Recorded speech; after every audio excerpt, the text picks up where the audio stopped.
Oke, baik. Assalamualaikum warahmatullahi wabarakatuh. Salam olahraga. Saya Hadi Gunawan atau Bung Ahai ingin juga nih memberikan satu tanggapan tersendiri mengenai hasil drawing Piala AFF 2026 yang telah berlangsung kemarin hari Kamis tanggal 15 Januari 2026. Nah, sekarang tanggapannya menurut saya gimana nih? Ya, tentu saja seperti yang kita ketahui bagaimana pembagian dari grup A, seperti ada Indonesia, ada Vietnam, yang pasti Vietnam di urutan 1 ya, terus ada Singapura di pot 2, Indonesia pot 3, terus Kamboja, dan tentu saja apakah kita akan bertarung dengan Timur Leste ataupun Brunei, yang dimana di grup A ini Timur Leste dan Brunei akan menjalani pertandingan playoff terlebih dahulu untuk masuk ke putaran finalas, seperti itu, di putaran final yang akan berlangsung di bulan Juli Agustus pastinya, karena memang Piala AFF ini akan berlangsung di bulan Juli sampai Agustus, tepatnya pada tanggal 24 Juli sampai 26 Agustus 2026. Tentu saja setelah berlangsungnya Piala Dunia di Amerika Utara, tepatnya Kanada, Amerika Serikat, dan juga Meksiko, karena Piala Dunia akan berlangsung pada tanggal 11 Juni sampai 19 Juli 2026.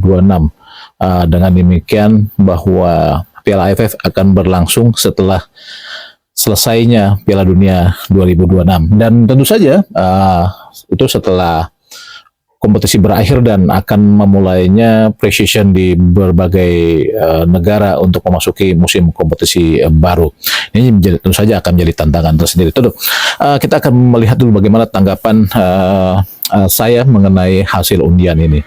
Kalau menurut saya, ini grup yang luar biasa bagus buat Indonesia. Ini akan menentukan Indonesia untuk bisa mungkin menjalani kisah suksesnya di kejuaraan yang sudah berlangsung selama 30 tahun, dan Indonesia sampai sekarang belum pernah menjadi juara karena hanya 6 kali menjadi finalis.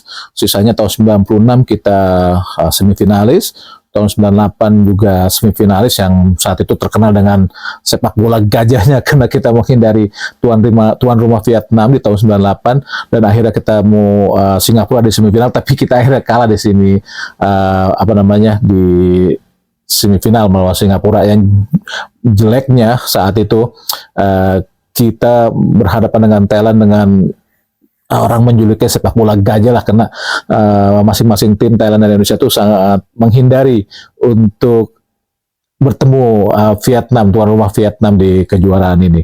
Dan akhirnya memang ada korban lah saat itu dari beberapa pemain Indonesia yang dianggap melakukan tindakan yang tidak semestinya atau melukai fair play.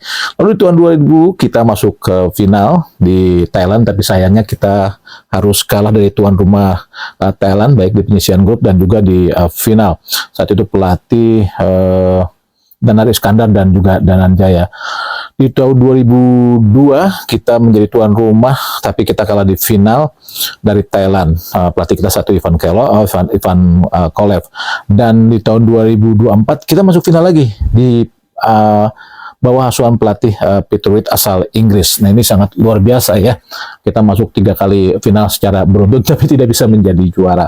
Di tahun 2007 kita hanya di penyisihan grup. Tahun 2008 kita semifinal, kalah dari Thailand. Tahun itu 2008 ya. Tahun 2010 kita masuk final lagi. Luar biasa. Kita bahkan saat itu bisa dibilang favorit juara lah, karena di final kita menghadapi Malaysia yang di penyisihan grup kita bantai 5-1 di Senayan. Tapi di Bukit Jalil kita kalah 3-0, dan di GBK kita menang 2-1, dan akhirnya memang kalah selisih gol. Dan ini merupakan salah satu peristiwa yang sangat menghebohkan ya, karena banyak rumors yang luar biasa lah untuk menemani kisah tragis kalahnya Indonesia di final Piala AFF kali ini di tahun 2010. 2012 ya kita juga tidak mendapatkan hasil yang oke ya. Terus tahun 2014 juga kita tidak bagus hasilnya, karena memang bagaimanapun kita dinilai itu tidak terlalu baiklah untuk menjalani musim di tahun 2012 dan di tahun 2014, karena dua-duanya hanya menjadi penghuni di grup karena gagal lolos ke semifinal. Di tahun 2016 di bawah pelatih Alfred Riedel, seperti tahun 2010 yang di bawah asuhan pelatih Alfred Riedel, kita juga sukses melaju ke final. Sayangnya kembali lagi kita gagal di final melawan Thailand. Lagi-lagi melawan Thailand. Kita melawan Thailand itu 3 kali final, 2000, 2002, dan juga 2016. Dan tiga-tiganya kita kalah dari Thailand. Nah, yang hebatnya di tahun 2016 ini adalah kisah sukses seperti Cinderella ya. Kita baru selesai dari hukuman FIFA yang menerpa atau menimpa Indonesia. Di tahun 2018 ya kita hanya sukses menjadi penghuni grup, lagi-lagi gagal lolos ke semifinal. Saat itu pelatihnya adalah Bima Sakti, warisan dari pelatih penerus dari pelatih Simon McManamy dan juga Yayan Tumena. Lalu tahun 2001 kita masuk final lagi, kembali kita kalah dari Thailand. Ini kalah keempat dari Thailand. Saat itu pelatih kita adalah Shin Tae-yong. Di tahun 2022 juga kita menjadi semifinal, tapi kalah dari Vietnam ya di putaran kedua atau di leg kedua semifinal di Vietnam. Dan di tahun 2024 dengan materi pemain di bawah usia 22 tahun kita gagal lolos ke semifinal. Di tahun 2026 ini nih salah satu bisa dibilang tuh mungkin sesuatu yang harus dijali Indonesia untuk menjadi juara lah, karena Indonesia saat ini di bawah asuhan pelatih Indonesia yang baru yaitu John Heitman. Nah, gimana kira-kira di grup A ini? Kalau menurut saya di grup A itu yang mungkin lolos ya, kalau menurut saya ini ya Vietnam dan Indonesia. Lagi-lagi Vietnam dan Indonesia, karena kekuatan Vietnam saat ini cukup baik ya, khususnya banyak pemain muda mereka yang bisa sukses. Terbukti mereka juara SEA Games 2025 mengalahkan Thailand. Bahkan di tim usia 23 saat ini mereka itu sukses melaju ke perempat final setelah mengalahkan Saudi dan menjadi juara grup A. Ini sangat luar biasa lah bahwa Vietnam itu pasti menurut saya dengan gabungan pemain senior mereka dan juga kombinasi dengan pemain-pemain muda mereka yang sukses di SEA Games 2025 dan juga sukses ke perempat final Piala Asia di bawah usia 23 tahun ini merupakan satu kombinasi yang luar biasa. Nah, tentu saja Indonesia atau Singapura, karena pot kedua adalah Singapura. Saya rasa Singapura agak sulit lah, walaupun saat ini mereka sukses juga lolos ke Piala Asia 2027, tapi melihat materi pemain yang mereka miliki, saya rasa Indonesia bisa lah untuk mengatasi Singapura, ataupun misalkan Kamboja, Indonesia masih bisa lah. Dan penghuni atau tim yang lolos ke playoff pun saya rasa juga Indonesia masih bisa untuk meladeni mereka atau menyingkirkan mereka lah atau mengalahkan mereka. Saya rasa wakil dari grup A ini kalau menurut saya, kalau nggak Indonesia dan Vietnam lah yang akan lolos, karena melihat peta kekuatan tim-tim Asia Tenggara saat ini.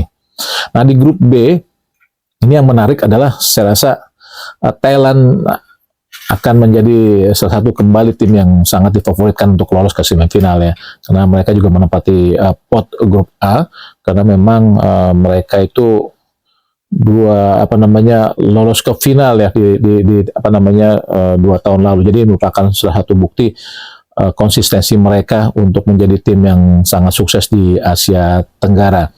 Saya rasa yang nomor 2 itu ya Malaysia. Tapi yang menarik Malaysia ini adalah apakah mungkin mereka bisa selamat ya dari sanksi FIFA? Karena bagaimanapun pembicaraan tentang kisah Malaysia saat ini kan sedang dibicarakan di FIFA, dan mereka juga akan menghadapi sidang CAS. Kalau misalkan sidang itu benar-benar tidak diterima, kan selesai sudah Malaysia. Dan apa yang terjadi? Ini jadi pertanyaan menarik juga kemarin tuh.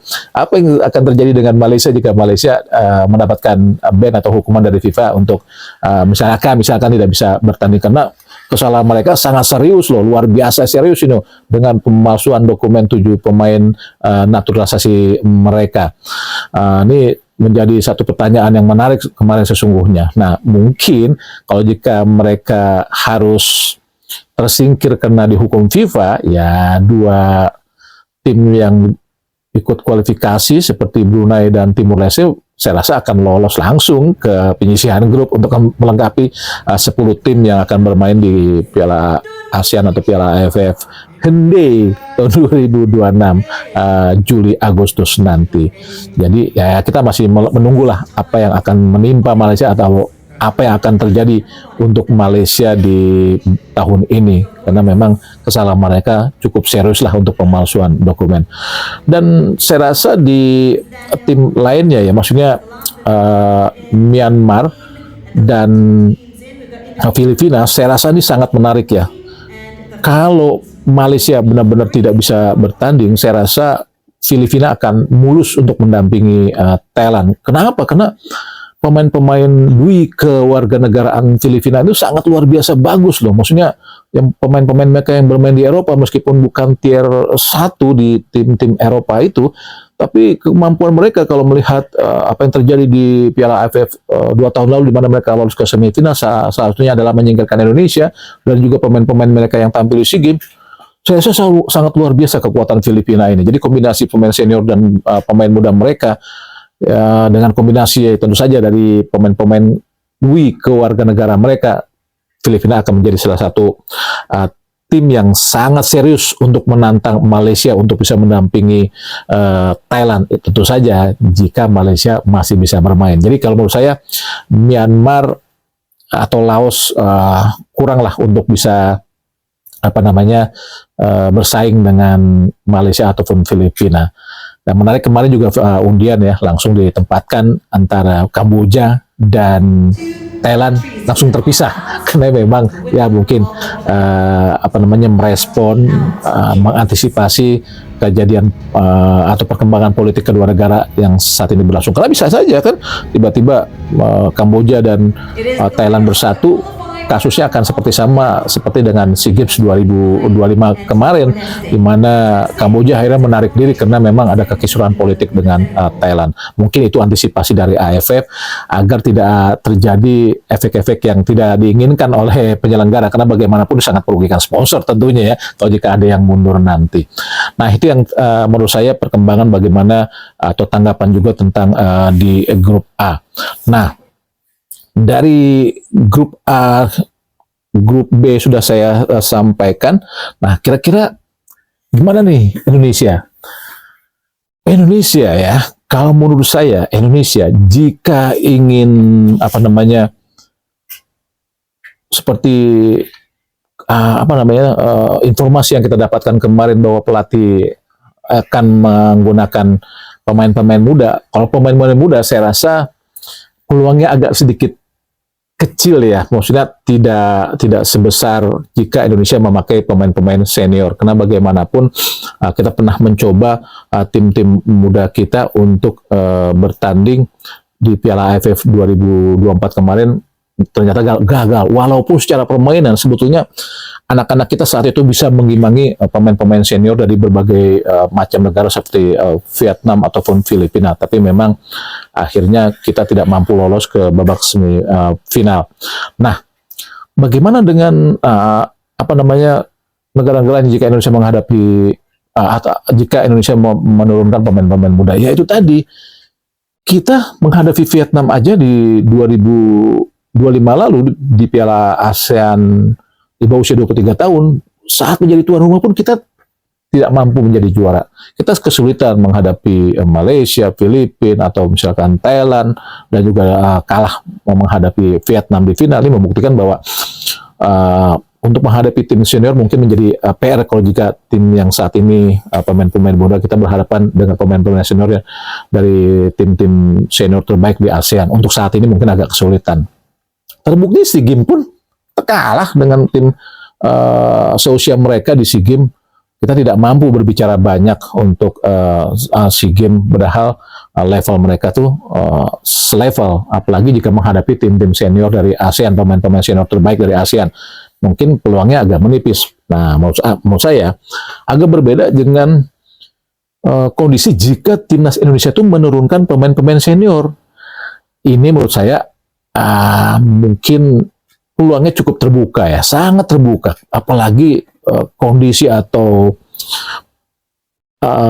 pembagian grup di grup A itu kalau menurut saya sangat aman lah dengan Vietnam, dengan Singapura, dengan Kamboja, ataupun dengan pemenang playoff antara Timur Leste ataupun Brunei. Kalau menurut saya ketika menurunkan pemain senior, peluang kita sangat terbuka. Pertanyaannya adalah, mau nggak nih pemain-pemain kita yang bermain di Eropa untuk mau bermain, walaupun kondisinya kan memang libur kompetisi ataupun sedang pre-season. Tapi kan seperti kita ketahui ya, pemain-pemain Eropa itu misalkan ya, kita menginginkan Emil Audero, Jai Ijas, Kevin Verdon, Kevin Dix, Justin Harpner, Nathan Chuaon, Dan James, Shakhtar Orakmangun, Pelu Pesi, Martin Pas. Kalau menurut saya mungkin mereka agak sulitnya adalah bukan karena mereka tidak mendapatkan izin, karena memang sekarang udah kalender FIFA ya, tapi mereka juga butuh liburan atau bahkan sedang mempersiapkan diri di pre-season di klubnya. Jadi mungkin agak sulit untuk mendapatkan izin untuk bisa bermain di timnas Indonesia saat menghadapi Piala AFF ini. Memang sekarang itu kan udah FIFA kalender ya, atau kalender FIFA, tapi kan tetap saja kalau di klub-klub Eropa itu kan tricky, atau pemain-pemain di Eropa juga tricky. Pasti mereka juga sangat menginginkan posisi di klubnya masing-masing, apalagi ya AFF juaraan biasa lah, walaupun masuk ke kalender FIFA ini menjadi PR, tinggal negosiasi antara klub, federasi, pelatih, dan juga pemain. Nah, ini menjadi PR tersendiri. Jika pemain-pemain itu bisa dibujuk, tentu peluangnya sangat-sangat besar untuk Indonesia untuk main. Tapi saya rasa ya, kalau pemain kayak Pelu Pesi, Ragnar, Justin, atau mungkin Nathan, Ivar Yener, atau Mauro Zisa, dan juga Marcelo Ferdinand, saya rasa masih bisa dibujuk lah untuk bisa bermain di di timnas senior, walaupun tentu saja negosiasi agak ulet karena bagaimanapun mungkin Elgan Bagot juga bisa dibujuk ya untuk bisa bermain kembali.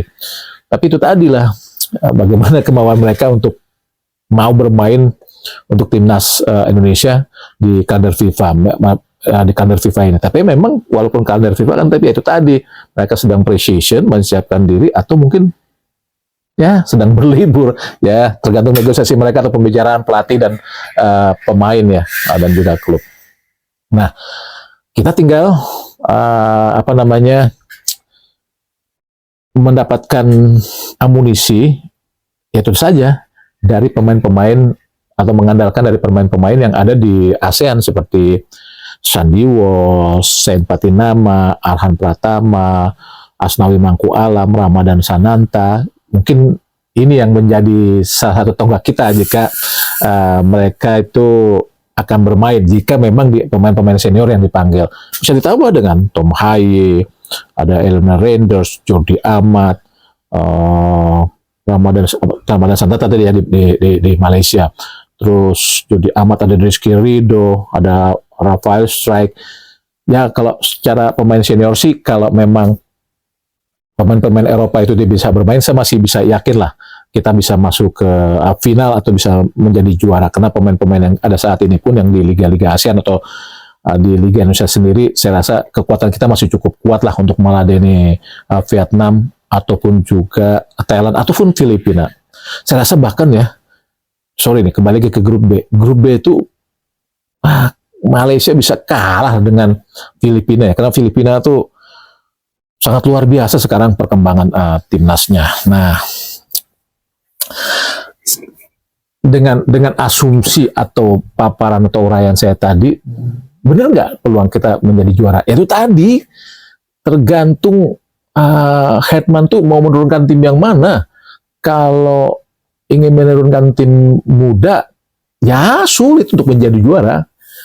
Berkaca dengan kekuatan timnas kita ya di SEA Games dan Piala ASEAN 2023 tahun lalu, ataupun kualifikasi Piala Dunia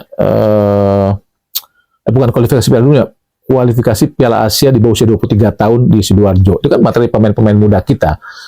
Ya mungkin yang dimaksud pemain muda tuh nggak harus di bawah 23 tahun kali, tapi siapa lagi? Maksudnya secara kualitas memang sudah bisa dilihat lah kualitas pemain-pemain muda kita kalau jika Indonesia tidak mau menurunkan pemain-pemain senior. Jadi kalau menurut saya, jika Indonesia mau menurunkan tim senior ataupun bisa menurunkan tim senior secara komplit, oke lah, setidaknya mungkin tanpa Emil, tanpa Jai, tanpa Kelvin Verdong, ataupun tanpa Martin Pas.